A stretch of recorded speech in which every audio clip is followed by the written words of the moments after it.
It's CoreTV News at 4. We sincerely apologize for that little hitch. Thank God we're back. Now we continue with the rest of our stories. The 400 billion naira bailout fund from President Muhammadu Buhari has caused scruples between the Ekiti State government and the state's chapter of the All Progressives Congress. While the state's governor, Yodili Fayashi, says Ekiti State is given its entitlement from as a federating unit, the APC says denial of such fund is an act of ingratitude on the part of the state government and means not to use the fund for the purpose of payment of salaries. Rashid has more from Ado Ekiti. The bailout fund made available by the Central Bank of Nigeria to states with financial distress has been seen as a good gesture. But to the Ekiti State government, no bailout was made available as the 2.1 billion naira accrued to the state is just its rightful entitlement from the Federation account. However, the APC in Ekiti State has said such statement on the side of Governor Yodili Fayashi is a sign of ingratitude. This state was listed among the states bailed out by the federal government. Again, it is far from the truth. May I say very clearly, the money was legitimate earnings for Ekiti under the federating units. The money was meant to bail out the state government in payment of workers' salaries, public servant salaries. And this is a government that is still owing September 2014 salary. This is a government that is still owing June salary of 2015. While the government says the 2.1 billion naira accrued to the state is not enough to settle June's salary, promising to source for additional funds, the APC insists that the fund is more than enough to offset outstanding salary payments. This 2.1, our wage bill is about 2.6. I will work hard within the next 1 week to find a way to make up the 2.1 to 2.6 to be able to pay the June salaries. The wage bill of Ekiti, as of the moment, is about 1.6 billion naira. It's trying to explain a way so that the people, particularly the public servants, will not be expecting that you will pay the backlog of wages with the bailout fund. On the part of the state government, announcing Ekiti as one of the bailed-out states amounts to seeking cheap in popularity by the Buhari-led government. But the APC carpets Fayashi, saying his recent outburst is a ploy to discredit the government of President Muhammadu Buhari. I want to make sure that I do not leave gap for anybody to start taking cheap accolade for what did not happen. I apologize on behalf of Ekiti to Mr. President, and that he should not take Fayashi serious on such matters, and he should see this, like we are saying, as a continuation of his hate campaign. Bailout or not, Nigerians are eagerly watching how the funds will be expended by the state government, as this is seen as a rare opportunity to alleviate the sufferings of ordinary Nigerians. Rashid, CoreTV News, Ado Ekiti.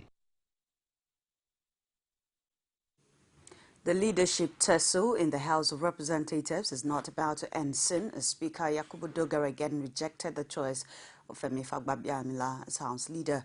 He, however, agreed to accept anyone from the group of lawmakers backing the former minority leader who is not from the northeast or southwest for the position. Spokesperson for the Dogara support group, Abdul Mumin, told journalists on Wednesday that this was part of the concession his group tabled at the meeting with the Reconciliation Committee headed by former Speaker Aminu Tambuwal. In line with the principle of equity of federal character that I have stated, while conceding the office of the House leader to the Femi group, we actually added that whoever is being nominated must not come from the southwest or the northeast. This is important.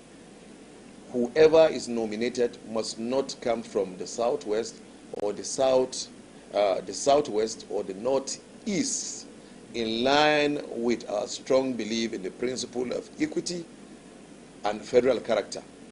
President Muhammadu Buhari has blamed continued captivity of the Chibok girls on the poor management attitude of the Jonathan administration.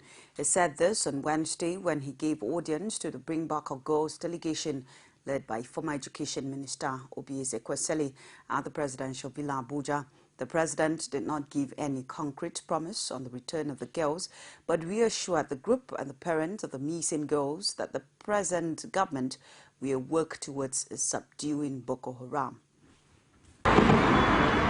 This is the first ever meeting between government and the group advocating for the return of the Chibok schoolgirls. It is coming after several futile attempts during the Jonathan administration.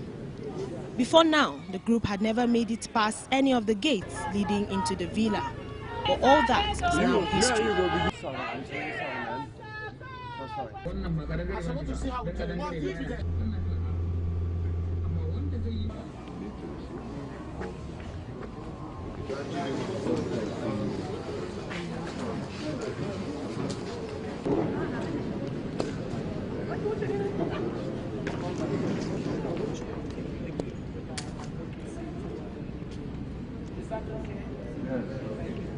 Although the atmosphere and circumstances are different, they are still asking one question: what efforts are being made to rescue the girls? We also demand that Mr. President would set up a commission of inquiry for accountability on all that has happened in the Northeast, including especially the abduction of our Chibok girls.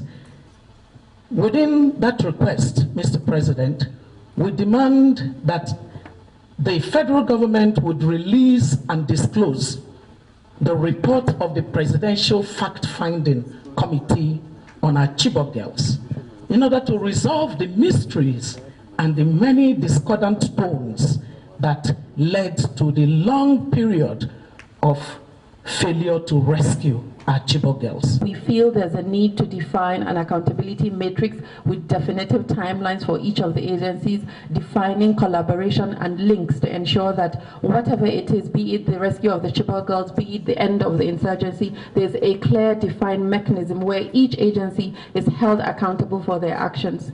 President Buhari, in response, berated the past administration for its poor attempt at managing the abduction and subsequent rescue missions.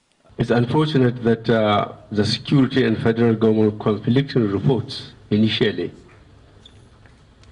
portrayed the government and its agencies in very bad light, both nationally and internationally, because the law enforcement agencies and the government, if you can separate the two, were conflicting each other within hours and sometimes within weeks. That's not very impressive. Although he did not give a clear commitment for the rescue of the girls, the president is quick to assure them of renewed efforts to tackle Boko Haram.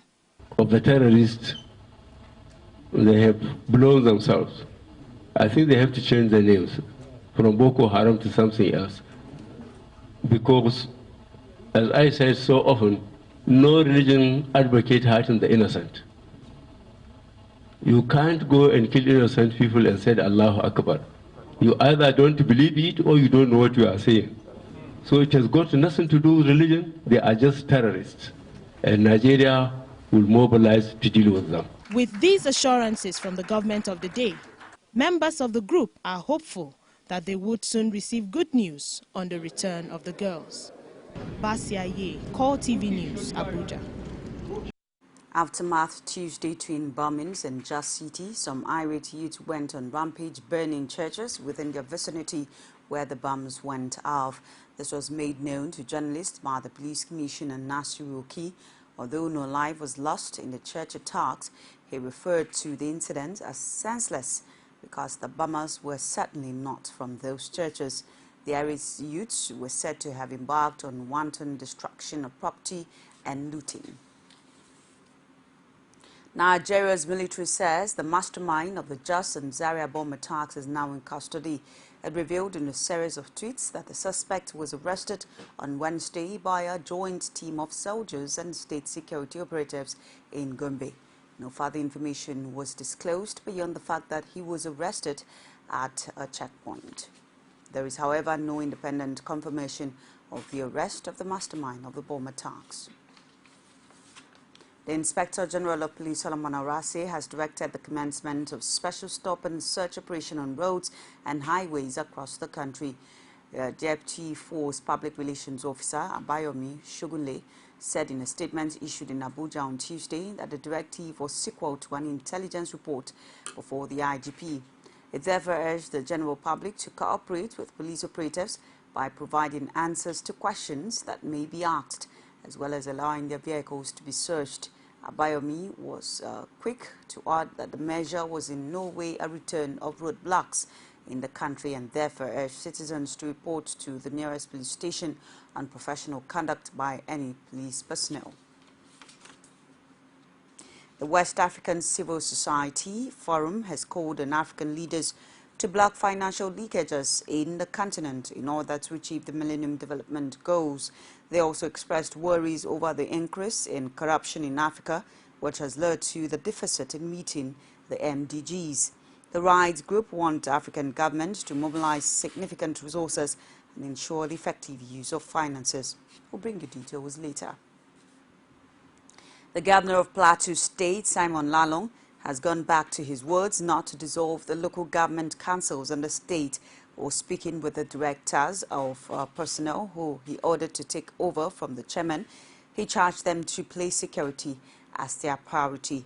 Lalong spoke on the backdrop of the recent bomb attacks in Jos and perennial communal clashes that has crippled farming activities in the rural areas of the state. The details. Governor Lalong, whose major part of his campaign was hinged on the vow that he would not dissolve the local government administrations, shocked the entire state residents. His supporters and opponents alike expressed their dissatisfaction when he announced the dissolution and sacking of the local government chairman, who he ordered to hand over to the director of personnel at their councils. He stated that one of the major reasons for the dissolution of the local government councils is financial impropriety and that the local government bosses in the state were not acting in good faith. That transition committee was bring out an interim report about what was happening in the council. After that, I traveled out. The chairman of the council were with me. They placed their cooperation, they placed everything. And I also made it clear that it's not our intention to go on dissolution, but it's also premise on their cooperation. But when we went out, different thing was happening behind us. Legal suits, authorization to banks and so on. And so we came out, we realized those people were not acting in good faith. The governor stated that although some people might not be pleased with the latest development, if change must be effected, it has to start from the grassroots, and so working with the local government chairman might impede the desired change. While we open up our minds, open up our hearts to them on their part, they were not ready to cooperate. We are talking of change. We are talking of change on the plateau. And if we carry the change, that change must also get to the grassroots. In other words, our intention is to create sanity at that level. Serious sanity. That's what Mr. President said. The governor charged directors of personnel who were appointed by the former PDP administration and are now taking over the administration of the local government councils in the state to make the issues of security their primary focus. He reminded them that their loyalty is expected to be to the government of the day. Will not be discouraged. That is why the mantle of leadership that is given to you at local government is also to ensure that you will work seriously to secure your local government. Issue of security will not be taken lightly. It's CoreTV News at 4. We'll take a break. Stay with us. As news breaks, people don't let events pass without giving their comment or reactions. When the problem arises in society, these are the people that should be consulted. To cleanse the corruption in society, we are not to provide information for good life and also security of life and property in this country. The academic society have the loudest voice on this platform. Whether you call it a sovereign national conference or a national conference, it's just about the people of Nigeria. There should be a change in power. In any way they can do it. I think there's a script already. Every Tuesday at 8:45 p.m. on this station. From the Ivory Tower, a must-watch for the learning minds. Welcome back. Now, do not forget that for more information on CoreTV News, you can reach us on our social media platforms on Facebook, facebook.com/CoreTV News. On Twitter at CoreTV News NG. And on YouTube at youtube.com/CoreTV. Give us Space News. The Federal High Court in Abuja has ordered the former Adamawa State Governor Nyako and his son, Senator Abdulaziz Nyako, be remanded in the custody of the Economic and Financial Crimes Commission until July 10. This was after the Commission formally arraigned the duo on a 37-count charge bordering on laundering public funds in excess of 40 billion naira. The accused persons pleaded not guilty, and trial judge Justice Evo Chukwu ordered them remanded in custody until Friday, when their bail application will be heard. Basilo Kafo has more in this report presented from our studios. The former governor arrived in court around 1 p.m. into the waiting arms of journalists. He was thereafter docked along with his son and other accused persons. After they had pleaded not guilty, the prosecution counsel, Ali Yusuf, asked the court to remand them in the prison custody. Defense counsel Kanu Agabi promptly urged the court to grant bail to the accused, but also pleaded for time to familiarize with the charges. Justice Chukwu subsequently ordered the ex-governor and the others to be remanded in EFCC custody and adjourned till July 10 for hearing on bail application. Former Governor Nyako was not prepared to speak with journalists, but the prosecution was willing.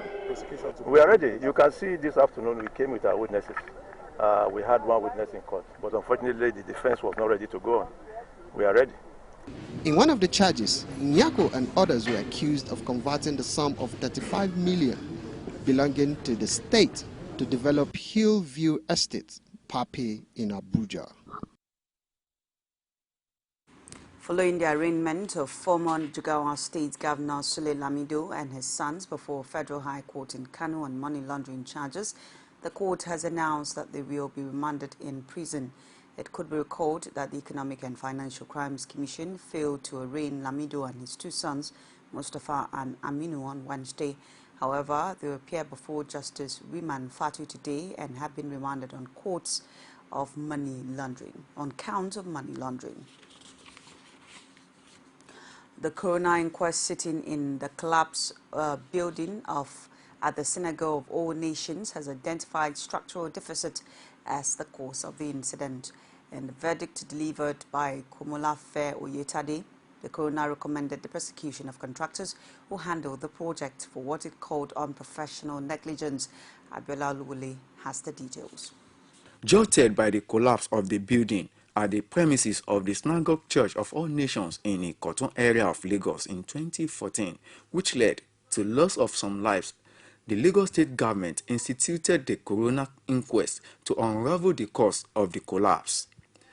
After several sittings, the coroner, led by Magistrate Komolafe Oyetade, blames the collapse on structural defects, which negates the claims of the church that a certain airplane which flew over the building was responsible for the collapse. The coroner also recommended the prosecution of contractors responsible for the construction of the building for what it described as professional negligence.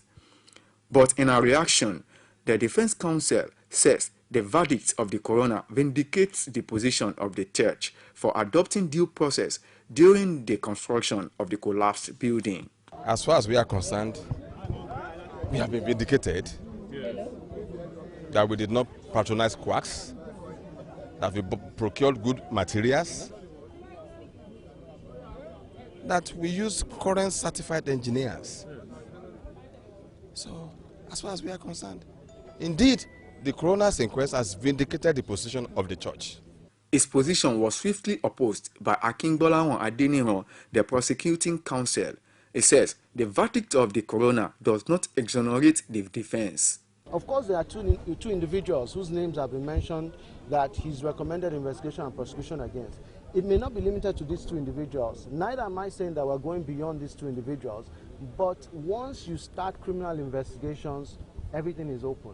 So I don't think this is the end of anything to come. So I won't say he wasn't the subject of proceedings, so there's no question as to whether or not he would have been vindicated or exonerated.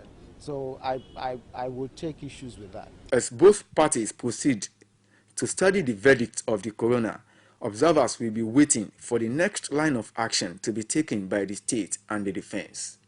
Abiola Oluwole, CoreTV News, Lagos. As Nigeria strives to contain the renewed spate of Boko Haram attacks in parts of the country, the chairman of the Lagos State chapter of the Christian Association of Nigeria, Alexander Bamgbola, says unity of purpose across religious and ethnic divide is required in the fight against the insurgents. Muslims are crying unto God, and God will answer our prayers.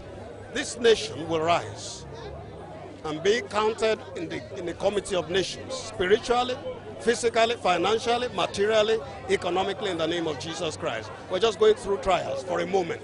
Now, he has started with the insurgency very well, but I'm just praying he should pray very well to sustain the success he has achieved, to pray for wisdom to sustain the success he has achieved, to manage the success, because that's very, very important. Very, very important, so that he can work for eradicate unemployment and kill insecurity, and then make sure there is life abundance for people who voted him. He should not disappoint Nigerians. Chairman Board of Niger Delta Development Commission, Basia Wahensha, has appealed to Governor Adams Oshiomhole to intervene on behalf of the Commission so that the funds due to the board can be released. While appealing to the Governor, he said the Commission has not been funded according to law since 2001 and over 800 billion naira due to the board unremitted. IDO correspondent filed in this report.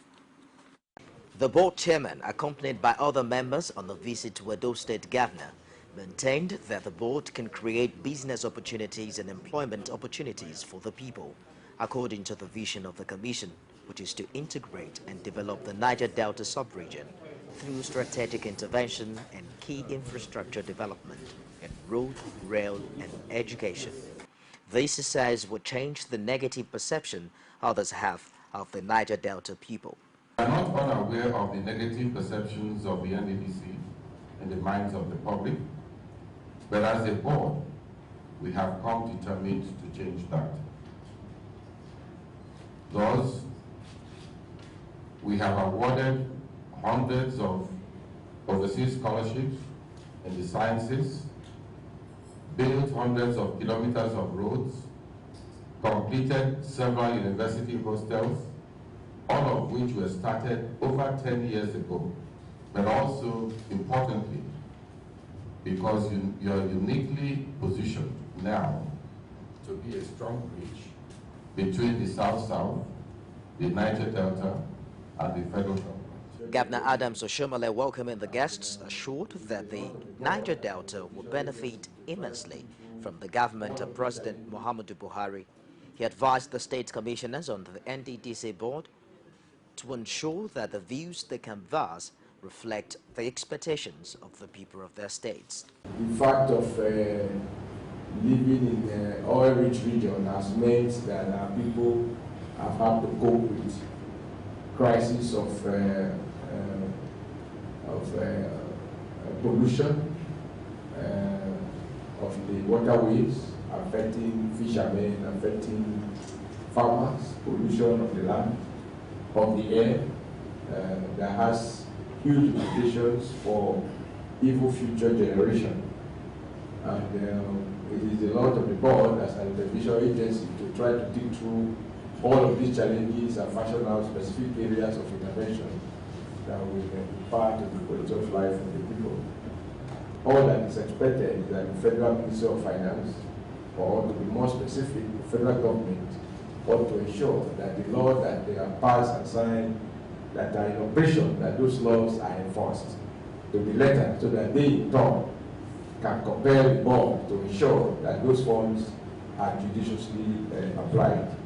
The governor further said one of the major weaknesses observed in the running of the commission is that it has been over-politicized. The Imo State Council of Security, headed by Governor Rochas Okorocha, says the council is set to tackle insecurity in the state. The council, in its just concluded security meeting at the Imo State Government House, said they are ready to work together for better security of the state. The meeting, which had in attendance Governor Rochas Okorocha, the Imo State Army Commandant, the Commissioner of Police, the Commander NDDC, the Director DSS, traditional rulers, and courtesan kidnapping, the congestion of Imo prisons, baby factories, and other social vices top on its agenda. Kidnapping in Imo State, agreed that they come very, very hard on rapists, kidnappers, and thefts, which has become what you might want to call the order of the day in Nigeria, not even in Imo in particular. So Imo State has decided today to get rid of them, all these social ills in the society. The Police Public Relations Officer, Ogun State Command, DSP Olumuyiwa Adejobi, lectured more than 953 trainees on corporal to sergeant promotion course at the Police Training School, Ikperu Remo, Ogun State, on the reform agenda of the Inspector General of Police, IGP Solomon Arase, on Tuesday. The reputation manager of the Police Command emphasized on the new policies of the IGP geared towards reforming the police, which include robust welfare packages, motorized patrol operations, safer highway, housing scheme, training and retraining programs, professionalism, and more. It would be recalled that the Inspector General of Police has promised to restore dignity, reputation, and respect into the Nigeria Police Force with his professional and modern policing strategies that are universally acceptable.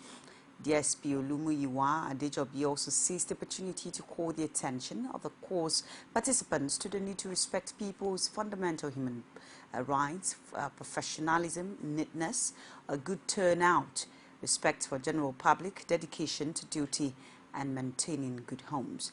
In addition, he warned them against disciplinary offences and social vices, including drunkenness on duty, keeping bad friends or groups, extortion, brutality, and excessive use of power. The Nigeria Union of Teachers on Wednesday praised President Muhammadu Buhari for the economic bailout to states. The teachers, however, warned state governments that they won't tolerate non-payment of salaries of their colleagues. The union said this at the ceremony to mark its 84th anniversary at its secretariat in Abuja. It also urged President Muhammadu Buhari to put education and security on its priority list. Education is a very big industry. Now you have to modify this, your free this, free that syndrome.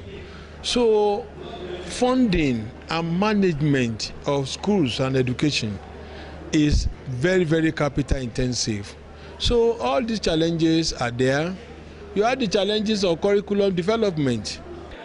When you look at in terms of welfare of teachers, not all over the country, most of the states in the country, we have recorded a lot of achievement in the area of our own field, and also in the area of development and welfare packages for our members. Kaduna State Council of the Nigeria Union of Journalists has cleared the air on rumors that it has endorsed one of the candidates aspiring for the national leadership of the union, NUJ leadership in the state.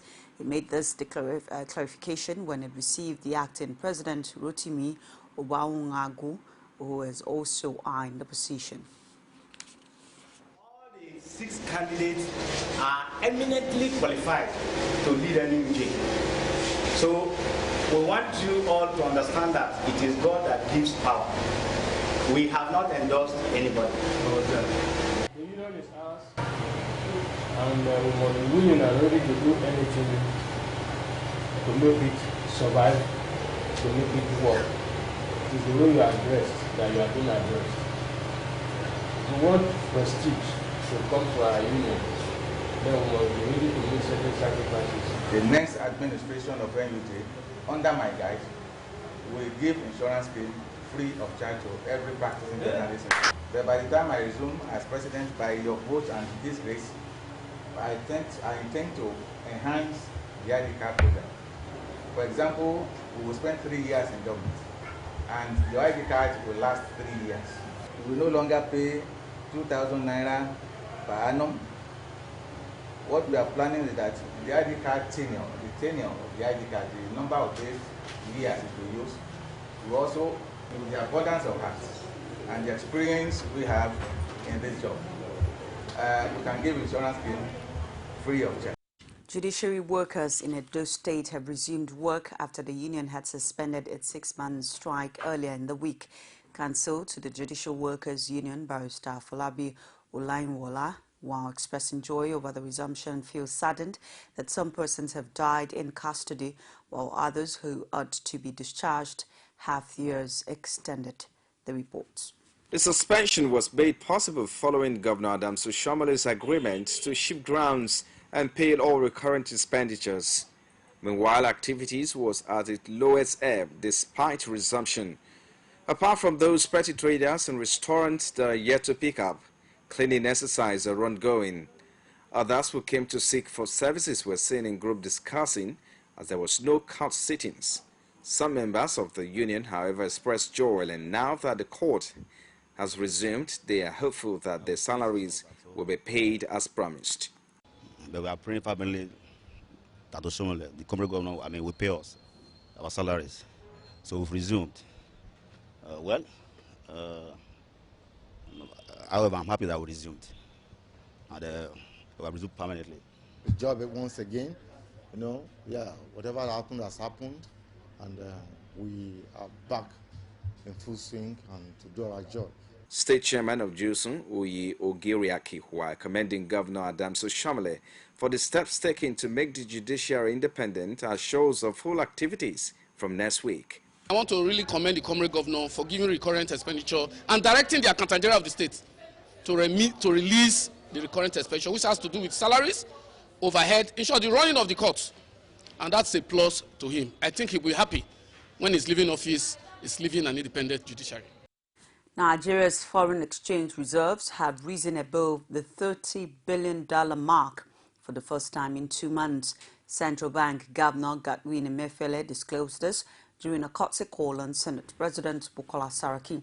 The CBN Governor puts the foreign reserves at $31.8 billion, up from about $29 inherited from the Jonathan administration. We must also show the good signal. It is yet another in a series of meetings between the new leadership of the Senate and major players in the Nigerian economy. The CBN governor came with virtually all the directors in the bank to honor the invitation. He came with a shopping list of what the central bank wants the Senate to do to boost its operations, but also revealed how the nation's foreign reserves improved as a result of measures taken by President Buhari. The external reserves declined from $37.3 billion in June 2014 to $29.1 billion as at the end of June of 2015.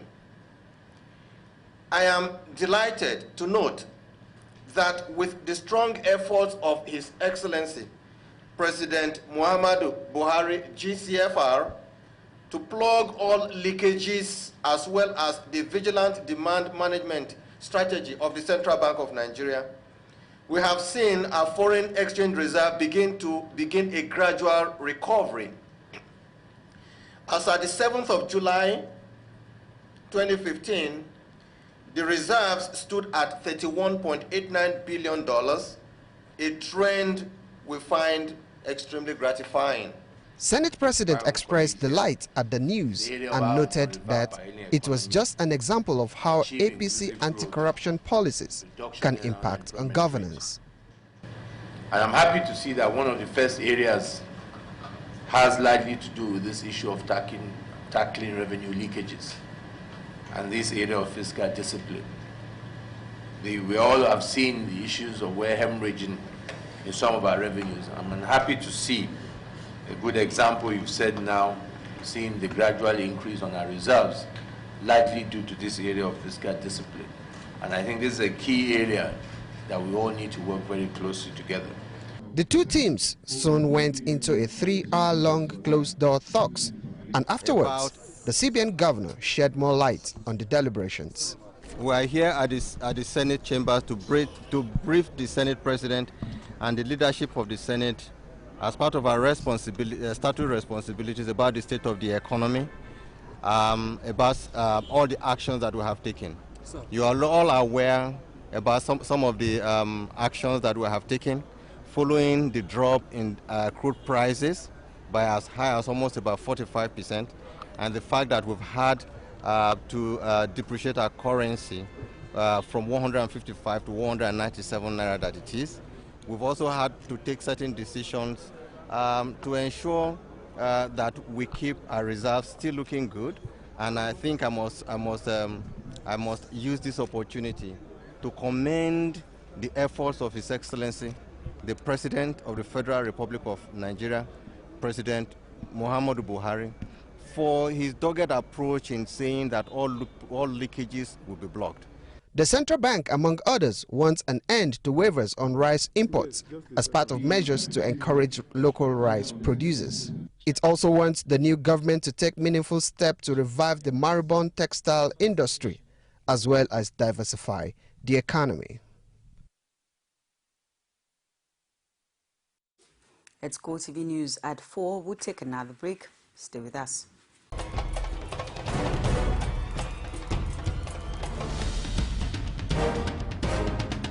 This is what the people are saying. You don't run a big economy with generator. They need to do more in terms of energy and power. Many things to do for this Nigeria about lights, water, and new TT. For Nigerians that are not gullible, we know that good laws have done nothing good for this country. Buhari won the election convincingly. Talk to her husband that you should keep promise about what you said, and because people are watching you, you know, another election is coming. Also, some people will strong for Yoruba land, will be strong man, you don't die. This nation is moving forward. The best is going to take place. The people giving voice to the voiceless. Welcome back. The Central Bank of Nigeria, CBN Governor Godwin Emefiele, has revealed that the country's external reserves has risen to $31.89 billion as of July 7, 2015.